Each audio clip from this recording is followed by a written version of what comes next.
ሀራምቤ ሬዲዮ 98.7 የመጋቢት 16 ቀን 2018 ዓ.ም የሰዓቱ ዜናዎቻችን አሁን ሰማላችሁ። ዜናዎቻችንን ጨምሮ ደግሞ የተለያዩ ዝግጅቶቻችን በዌብሳይታችን በኩል www.radioharambe.com በኩል በቀጥታ ስርጭት እንድትከታተሉ እየጋበዝኩኝ ለሰዓቱ ከያዝኩላችሁ ዜናዎች መካከል በቅድሚያ ዋናዎቹን ትብብር ለኢትዮጵያ አንድነት በጸጥታ ስጋት ምክንያት በአንዳንድ አካባቢዎች የሚደረጉ ይፋዊ የፖለቲካ እንቅስቃሴዎችን ማቆሙን ስለማስታወቁ፣ በትግራይ ክልል በጀት ይለቀቅ ደሞዝ ይከፈለን በሚል ሰላማዊ ሰልፍ ስለመካሄዱ፣ ነጻነትና እኩልነት ፓርቲ ያዘጋጀውን ማኒፌስቶ ይፋ ስለማድረጉ እኒህ ከሀገር ቤት ሌሎች አህጉራዊ እንዲሁም ዓለም አቀፋዊ ዜናዎችን አካተን ትዕግስት ወርቅነህ አስደምጣችኋለሁ።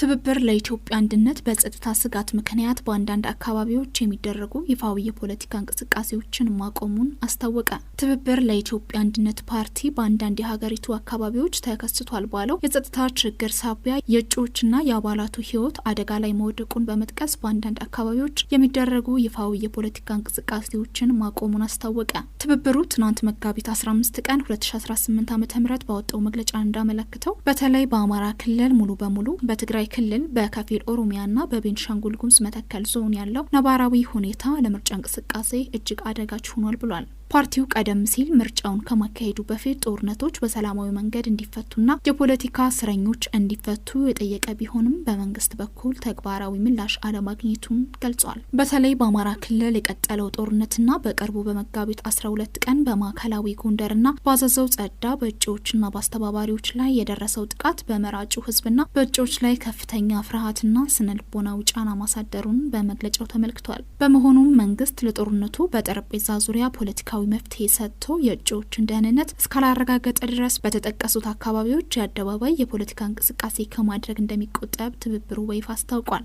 መንግስትና ታጣቂ ኃይሎች በድርድር ሰላም እንዲያወርዱም በድጋሜ ጥሪ አቅርቧል። በትግራይ ክልል በጀት ይለቀቅ ደሞዝ ይከፈለን በሚል ሰላማዊ ሰልፍ ተካሄደ። ከፌዴራል መንግስት በጀት በመቋረጡ ምክንያት በመላው ትግራይ በመምህራንና በተማሪዎች የተመራ ሰላማዊ ሰልፍ በትናንትናው ዕለት ተካሄደ። ለወራት ደሞዝ እንዳልተከፈላቸውና መማር ማስተማርም ሊያቆሙ መሆኑን የገለጹት መምህራን ባካሄዱት ሰላማዊ ሰልፍ የፌዴራሉ መንግስት በአስቸኳይ የፌዴራል በጀት እንዲለቅላቸው ጠይቀዋል። በተመሳሳይ ተማሪዎችም ጭምር የተገኙበት ሰልፍ የመማር ማስተማሩ ሂደት ስለተስተጓጎለ መንግስት አስቸኳይ ምላሽ እንዲሰጣቸው ጠይቀዋል። ሰልፉ በሁሉም የትግራይ አካባቢዎች እየተካሄደ እንደሚገኝና ዓላማውም ከፌዴራል የሚለቀቀው በጀት በመቋረጡ ምክንያት የትምህርት ስርዓቱ አደጋ ላይ በመውደቁ እንደሆነ ከክልሉ ጊዜያዊ አስተዳደር አረጋግጫለሁ ሲል የዘገበው አዲስ ማለዳ ነው።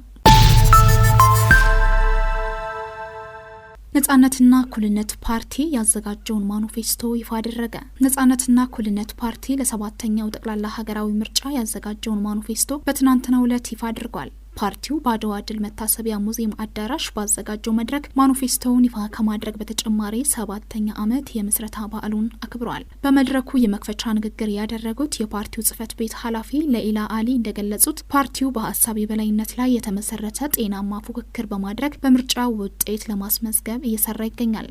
ፓርቲው 7ኛውን ጠቅላላ ምርጫ በስኬት ለማጠናቀቅ የሚመራበትን ስትራቴጂ ቀርጾ የተንቀሳቀሰ መሆኑንም ተናግረዋል። ፓርቲው በ2013 ዓ.ም በተደረገው ምርጫ በመሳተፍ ልምድ መቅሰሙን የገለጹት ኃላፊው ከዚህ በመነሳት በዘንድሮው ምርጫ ጠንካራ ተፎካካሪ ለመሆን እየሰራ መሆኑን ጠቁመዋል። በመድረኩ ፓርቲው ለእጩዎቹና ለሚዲያ ባለሙያዎች ማኒፌስቶን በዝርዝር ያብራራ ሲሆን የምርጫ ምልክቱም ብዕር መሆኑን አስረድቷል።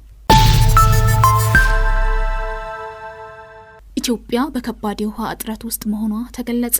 ኢትዮጵያ የህዝብ ቁጥሯ በከፍተኛ ሁኔታ በመጨመሩ ሀገሪቱን ውሃ አጠር ወደሚባሉ ሀገራት ተርታ እንዳሰለፋት የውሃና ኢነርጂ ሚኒስቴር አስታወቀ። በመጋቢት 15 ቀን 2018 ዓ.ም በተካሄደው የውይይት መድረክ ላይ ኢትዮጵያ የውሃ ማማናት የሚለው የቀድሞ ትንግርት አሁን ካለው ነባራዊ ሁኔታ ጋር እንደማይገጣጠም ተገልጿል። በውይይቱ የነፍስ ወከፍ የውሃ ድርሻ እጅግ ዝቅተኛ በመሆኑ ሀገሪቱ ያሏትን ወንዞች በሙሉ አሟጣ ብትጠቀም እንኳ ጥረቱን መቅረፍ እንደማትችል ተገልጿል። በውይይቱ እንደ መፍትሄ ሀሳብ የተወሰደው ችግሩን ለመቋቋም ተጨማሪ የውሃ ማቆሪያ ግድቦችን መገንባትና ዘመናዊ የውሃ አስተዳደር ስርዓት መዘርጋት ብቸኛው አማራጭ መሆኑ ተጠቁሟል።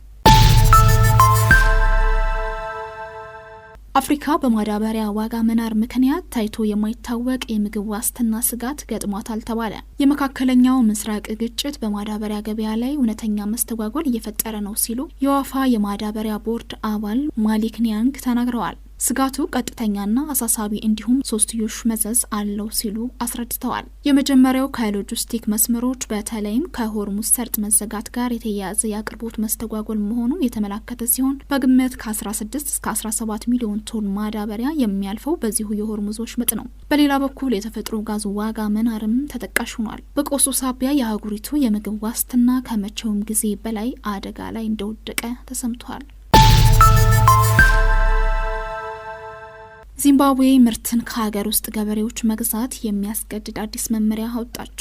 የግብርና ሚኒስትሩ አንክሼስ ማሱካ በአዲሱ መመሪያ መሰረት የዱቄት ፋብሪካዎች፣ የእንስሳት መኖ አምራቾችና የምግብ ማቀነባበሪያዎች ቢያንስ 40 በመቶ የሚሆነውን ጥሬ ዕቃ ከሀገር ውስጥ ገበሬዎች መግዛት እንደሚኖርባቸው ገልጸዋል። ከሚቀጥለው ሳምንት ጀምሮ ተግባራዊ የሚደረገው ይህ ለውጥ የእህል ገቢ ምርትን ለመቀነስ፣ የሀገር ውስጥ ምርታማነትን ለማሳደግና የግብርና የክምችት ሰንሰለትን ለማጠናከር ያለመ ነው። መመሪያው ለሀገር ውስጥ በቆሎ፣ ስንዴ፣ አኩሪ አተር፣ የሱፍ አበባና ጥጥ ቅድሚያ መስጠትን ግዴታ ያደርጋል ተብሏል። በተጨማሪም የገቢ ምርቶች ዋጋ ከሀገር ውስጥ የማምረቻ ወጪ በታች ሆኖ ከተገኘ የዋጋ ልዩነቱ ወደ ግብርና ተዘዋዋሪ ፈንድ ገቢ ይደረጋል። ይህም ርካሽ የገቢ ምርቶችን ለመገደብና የሀገር ውስጥ ገበሬዎችን በገንዘብ ለመደገፍ ታስቦ የተዘጋጀ አሰራር ነው። ፓኪስታን አሜሪካና ኢራን ሊያደርጉ ነው የተባለውን ድርድር ለማስተናገድ ዝግጁ መሆኗን ገለጸች። የፓኪስታን ውጭ ጉዳይ ሚኒስትር ቃል አቀባይ ተደራዳሪዎች የሚፈልጉ ከሆነ ሀገራቸው ውይይቶችን ለማስተናገድ ሁሌም ፍቃደኛ ናት ማለታቸውን ቢቢሲ ዘግቧል። ቃል አቀባዩ ታሂር አንድራቢ ለቢቢሲ እንደገለጹት ፓኪስታን በቀጠናው ሰላምና መረጋጋት እንዲሰፍን በተደጋጋሚ ስለ ውይይትና ዲፕሎማሲ ስትወተውት እንደነበር ተናግረዋል። ዋይት ሀውስ ቀደም ሲል ሁኔታውን እርግጠኛ የሆነ ጉዳይ ያለመሆኑን አስታውቆ በኢራንና በአሜሪካ ከፍተኛ ባለስልጣናት መካከል መደበኛ ስብሰባ አለመደረጉን አስታውቋል። የፓኪስታን ከፍተኛ ባለስልጣናት ከአሜሪካ ሹማምንት ጋር ስለመነጋገራቸው የተሰጠ ይፋዊ መግለጫ የለም። የአሜሪካው ፕሬዝዳንት ዶናልድ ትራምፕ ከኢራን ጋር በ15 ነጥቦች ዙሪያ መወያየታቸውን ገልጸው ቀዳሚዎቹ የኒውክሌር ጦር መሳሪያ ጉዳይ እንደሚሆን አስረድተዋል። ትራምፕ አክለውም ቴህራን የኒውክሌር ጦር መሳሪያ ፕሮግራሟን ለመተው ፈቃደኛ ትሆናለች የሚል ሀሳብ እንዳላቸውም ገልጸዋል። የተከበራችሁ አድማጮቻችን ዜናዎቻችን አበቁ። ከመሰናበታችን በፊት የዜናዎቻችን አርዕስቶች እናስታውሳችሁ።